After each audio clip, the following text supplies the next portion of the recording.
చాలా చోట్లలో కేసీఆర్ ముఖ్యమంత్రి కావాలని ఆలోచన చేశారు. అక్కడ ఉన్న పరిస్థితులలో ఎమ్మెల్యేలకు క్యాడర్కు వచ్చిన ఇబ్బంది ఉండడం వలన కొంచెం నెగిటివ్ ఓటింగ్ అయింది. ఎలక్షన్ తర్వాత కేసీఆర్ ఓడిపోయిందంటే కొంచెం జీర్ణించుకోలేక ప్రజలు. కాబట్టి అందుకే ఈసారి పార్లమెంట్ ఎన్నికలలో 80% కేసీఆర్ గెలిపారని ఒక ఆలోచనకు వచ్చింది కొన్ని ప్రాంతాలలో. కరీంనగర్కి వచ్చే వారికి డెఫినెట్గా మాకు బీజేపీకి పోటీ ఉంటుంది. కాంగ్రెస్ ఇక్కడ 80% పోటీ ఇవ్వదు కూడా. ఇప్పటికీ కాంగ్రెస్ అభ్యర్థి కూడా తేల్చే పరిస్థితి లేదు. కాబట్టి 100% కరీంనగర్ పార్లమెంట్కి వచ్చేవారికి ఒకసారి మా వినోద్ కుమార్ గారు ఉన్నప్పుడు అద్భుతమైన నిధులు తీసుకొచ్చింది కాబట్టి, తర్వాత నిధులు రాలేదు కాబట్టి మళ్ళీ నిధులు వచ్చే అవకాశం ఉన్నది. కాబట్టి వినోద్ కుమార్కు మాకు ఉంటుందని చెప్పేసి మేము మంచి స్ట్రాంగ్ పోటీస్తే గెలిచే అవకాశం ఉంటుంది. సో కరీంనగర్లో రేపు రాబోయే రిజల్ట్ చూసుకొని బీజేపీ వర్సెస్ బీఆర్ఎస్ సీరియస్ మాట్లాడటం అవకాశాలు మాత్రమే. అంటే ముఖ్యంగా సెంట్రల్ లో బీజేపీ ఉన్నది, ఇక్కడ స్టేట్ లో కాంగ్రెస్ ఉన్నది. రెండింటికి కాకుండా బీఆర్ఎస్ ఎందుకు వేయాలని చెప్పేసి ఓటర్ భావిస్తే అట్లాంటి అవకాశాలు ఉంటాయి కదా. ఇప్పుడు 2014 సంవత్సరంలో కూడా అక్కడ మోడీ ప్రభుత్వం ఏర్పడ్డది. అప్పుడు వినోద్ కుమార్ గెలిచింది, ఇక్కడ మనది గెలిచి. అప్పుడు మీకు బీజేపీ పార్టీ ఓటు వేయలేదు. అట్లనే ఇక్కడ కాంగ్రెస్ పార్టీ కరీంనగర్కి వచ్చేవారికి ఎట్టి పరిస్థితుల్లో కూడా గత హిస్టరీ చూస్తే పొన్నం ప్రభాకర్ గారి తర్వాత కాంగ్రెస్కు ఓట్ బ్యాంక్ వస్తలేదు. ఇక్కడ ఇప్పుడు ఓట్ బ్యాంక్ రాదు. ఈవెన్ కరీంనగర్ కాన్స్టిట్యూన్సీలో కాంగ్రెస్ ఓట్ బ్యాంకు పోయినసారి 2018లో కానీ 2023లో కానీ థర్డ్ ప్లేస్ వచ్చేసింది. సో అంతకుముందు కాంగ్రెస్ కరీంనగర్లో గెలిచిన చరిత్ర లేదు. ఎంఎస్ఆర్ కూడా గెలిచింది ఎప్పుడు with the help of the TRS తోటే గెలిచింది తప్ప. కానీ కాంగ్రెస్ పార్టీ డైరెక్ట్ గెలిచింది మాత్రం నాకు తెలిసే ప్రకారము కాంగ్రెస్ పార్టీ నేరుగా ఎవరితోటి గుర్తు పెట్టుకోకుండా గెలిచింది కరీంనగర్ లేదు. ఇప్పుడు నల్లమాచుకొండ ఉన్నప్పుడు గెలిచింది. నల్లమాచుకొండ గెలిచిన తర్వాత కాంగ్రెస్ పార్టీ సింగిల్ గెలిచింది ఎప్పుడు లేదు. ఒక్కసారి ఎంఎస్ఆర్ గెలిచారు, అది కూడా టీఆర్ఎస్ పార్టీతో గెలిచారు.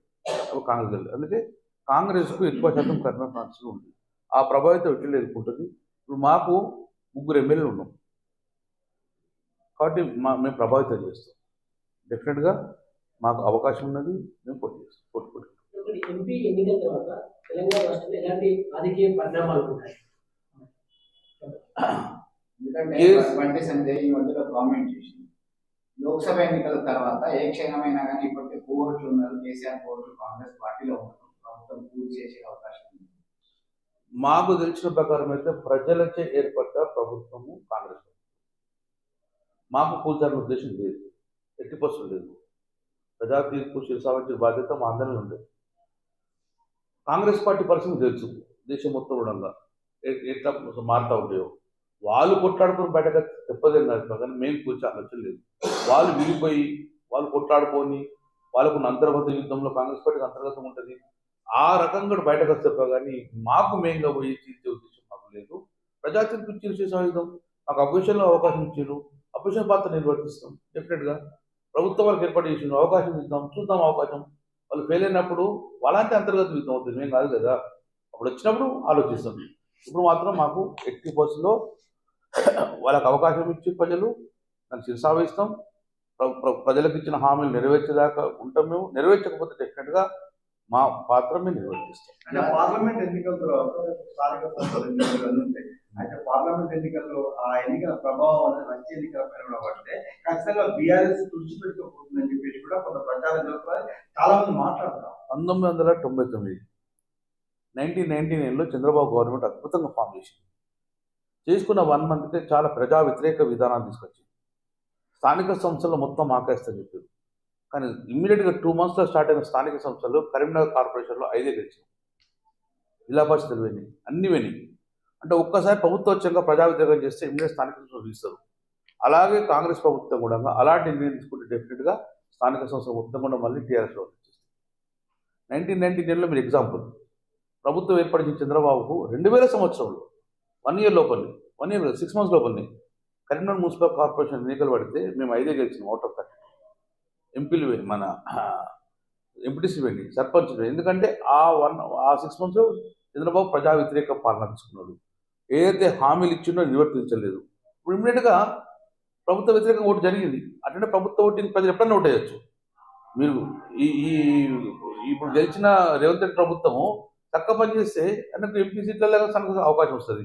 ఏమాత్రం నిన్న వ్యతిరేకంగా ఉన్నాక ప్రజలు మళ్ళీ టీఆర్ఎస్ కొట్టేసే పరిస్థితి. జాతీయ స్థాయిలో మళ్ళీ బీజేపీ అధికారంలోకి వస్తే టీఆర్ఎస్ పార్టీని చీల్చే అవకాశం ఉందని మంత్రి పొన్నం ప్రభాకర్ మళ్ళీ చెప్తున్నాను, బీఆర్ఎస్ పార్టీని ఎవరు చేయించరు. బీఆర్ఎస్ పార్టీ ఒక కాజు కోసం పుట్టిన పార్టీ, తెలంగాణ రాష్ట్ర ఏర్పాటు కోసం ముఖ్యమైన పార్టీ. కాబట్టి ఇప్పుడు ఉన్నంతగా టీఆర్ఎస్ పార్టీ ఉండడంలో చీల్చేయలేదు. డెఫినెట్గా మేమందరం కలిసి ఉంటాం, కుటుంబంగా పార్టీ ఉంటాం. ప్రజలు మాకు 2 సార్లు అవకాశం ఇచ్చిండ్రు, ఒకసారి కాంగ్రెస్ పార్టీకి అవకాశం ఇచ్చిండ్రు కావచ్చు, మళ్ళీ మాకు అవకాశం వస్తే మేము కొట్టాడతాం. డెఫినెట్గా మా మా ప్రతిపక్ష పాత్రను నిర్వర్తిస్తాం సమర్థంగా. అధికారం శాశ్వతం కాదు కదా, అధికారం ఉండదు కదా. ప్రజాపతిగా మా అపోజిషన్ పార్టీగా మాకున్నది, ప్రజల పక్షాన్ని కొట్లాడతాం. మళ్ళీ ప్రజల మనల్ని ఎట్లా చూరగొనాలని చెప్పి ప్రయత్నం చేస్తాం. తెలంగాణలో ఈ భూ ఆక్రమణ బాగా జరిగాయని బాగా కేసులు దాని మీద తప్పక నేను ఒక్కటిగా 2 సార్లు చెప్తున్నాను. మేము చట్టపరంగా ఎవరు తప్పు చేసినా శిక్ష అనుభవించాలి. ఎవిడెన్స్, డాక్యుమెంటరీ ఫోర్జరీ అవన్నీ ఎవిడెన్స్ ఉంటాయి. సో ఇక ఆరోపణలు చేస్తూ ఉంటారు, కానీ ఆరోపణలన్నీ నిజం కావు. చాలా ఆరోపణలు చేస్తూ ఉంటారు, నిజం కావు. కానీ ఎక్కడైతే నిజంగా ఉద్దేశపరంగా అయితే గిట్ట ఉద్దేశపరంగా ల్యాండ్ డిస్ప్యూట్లో ఉండి ఫేక్ డాక్యుమెంట్ ఒకటి గిట్ట అది చట్టపరంగా కోర్టులో ఉన్నది, కోర్టు నిర్వహిస్తుంది. సో మేము కూడా చట్టం తన పని తాను చేసుకున్నామని ఎప్పుడు చెప్పుకుంటూ వస్తున్నాం. ఈ అవిశ్వాసాలు బాగా ఎట్లా ఎక్కడి నుంచో కాదు, కరీంనగర్ కాన్స్టిట్యూన్సీలో మాత్రం ఇక్కడ అవిశ్వాసాలు జరగవు. కరీంనగర్ కార్పొరేషన్లో 60 మంది కార్పొరేటర్ ఉండడం, అవిశ్వాస తీర్మానం అంటే 45 కావాలి. So it's not possible. So మా కార్పొరేటర్ అందరం డెఫినెట్గా రాత్రి సమావేశం ఏర్పాటు చేసుకున్నాం. మా కార్పొరేటర్ ఒక ధైర్యం, భరోసా ఉంటుంది. ఎమ్మెల్యే మేమే ఉన్నాము, ప్రభుత్వం కాంగ్రెస్ పార్టీ ఉండొచ్చు, కానీ మేయర్ కూడా మన పార్టీ ఉంది కాబట్టి డెవలప్మెంట్ చేసుకుంటాం. కాబట్టి డెఫినెట్గా రాబోయే కాలంలో ఈ కార్పొరేషన్ మళ్ళీ టీఆర్ఎస్ ఎగరవేస్తాం ఒక ధైర్యం ఉంది. కాబట్టి మా కార్పొరేటర్ మా అరకట్ట అవుతుంది. లోక్సభ ఎన్నికలకు ఎట్లా సిద్ధమవుతున్నారు? 45 రోజులు అయిపోయింది ఇప్పటికీ కాంగ్రెస్ ప్రభుత్వం ఏర్పాటు చేసి. డెవలప్మెంట్ ఆగిపోయింది, పెండింగ్ వర్క్స్ ఆగిపోయినాయి, ప్రజలు ఒక అసహనం స్టార్ట్ అయిపోయింది. కాబట్టి మేము ప్రజల పక్షాన్ని ఉండాలని చెప్పేసి ఫస్ట్ కరీంనగర్ కాన్స్టిట్యూన్సీ మీటింగ్ పెట్టుకుంటున్నాం.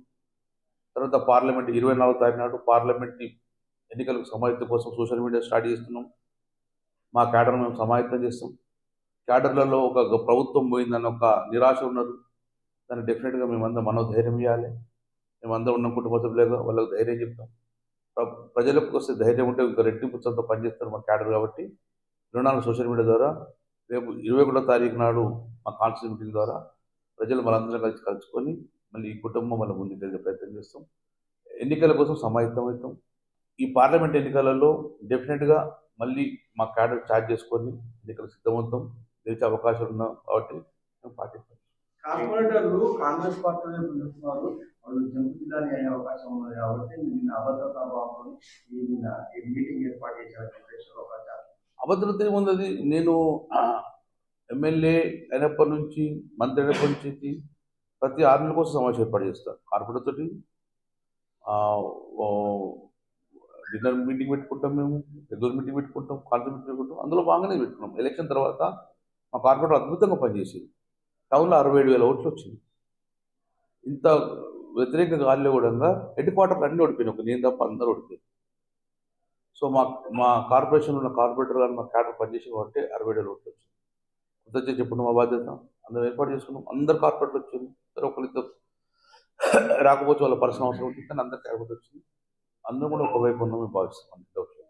వెంకటేశ్వర స్వామి బ్రహ్మోత్సవాల గతంలో రాజకీయంగా ఎక్కువ పార్టీ తరఫున నిర్వహించినట్టుంది, ఇప్పుడు మాత్రం ప్రభుత్వం తరఫున నిర్వహిస్తామంటున్నారు.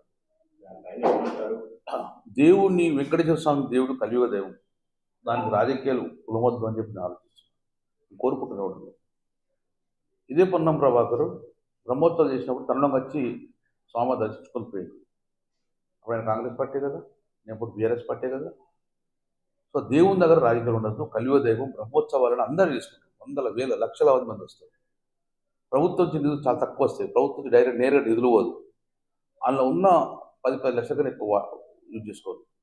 భక్తులందరూ కలుసుకొని బ్రహ్మోత్సవాలు బ్రహ్మాండంగా జరుపుకుంటారు.